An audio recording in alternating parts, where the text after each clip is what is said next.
Welcome back. We took last week off with spring break, but we got back to the legislative session this week. An important bill passed this week for our industry, passed through the Senate Agriculture Committee. That's Senate Bill 582, the North Carolina Farm Act of 2023, sponsored by Senator Jackson, Senator Sanderson, and Senator Newton.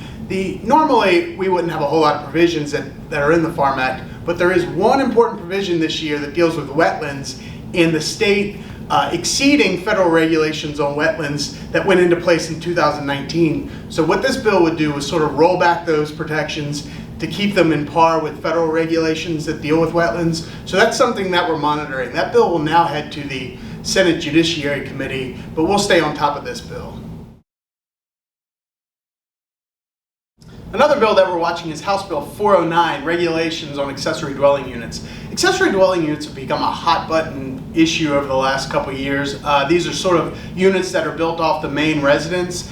Some local governments have been more restrictive in their regulation of these units, but what this bill would do is sort of unregulate them and allow homeowners, if they choose to, produce these units out in their backyard. This is a potential option to fill a void in the housing market. A lot of younger professionals could utilize these units, as well as elderly parents. So this is another bill that we support and will continue to monitor as it moves through the House. The sponsors of this bill are Representative Matthew Winslow, Vernetta Austin from Durham, Steve Tyson, one of our members from Craven County, and finally Glorstein Brown from Pitt County.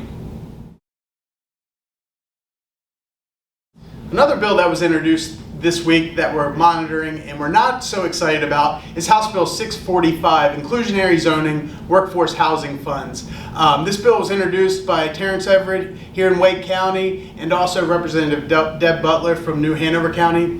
Inclusionary zoning is not a great principle. It requires developers and builders to dedicate a certain percentage of homes and units to be sold below market rate, which then forces the remaining units to be sold higher than the market rate.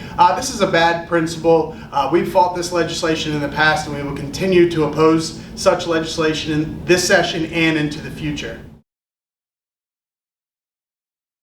The House bill filing deadline came to a close this week as of Thursday. A total of 840 bills were filed in the House.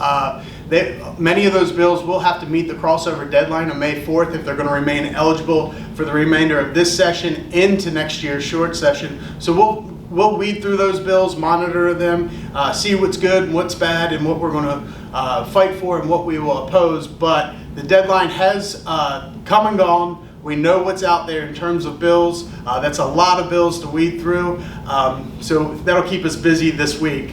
Now let me introduce you to our Legislator of the Week, Senator Brent Jackson.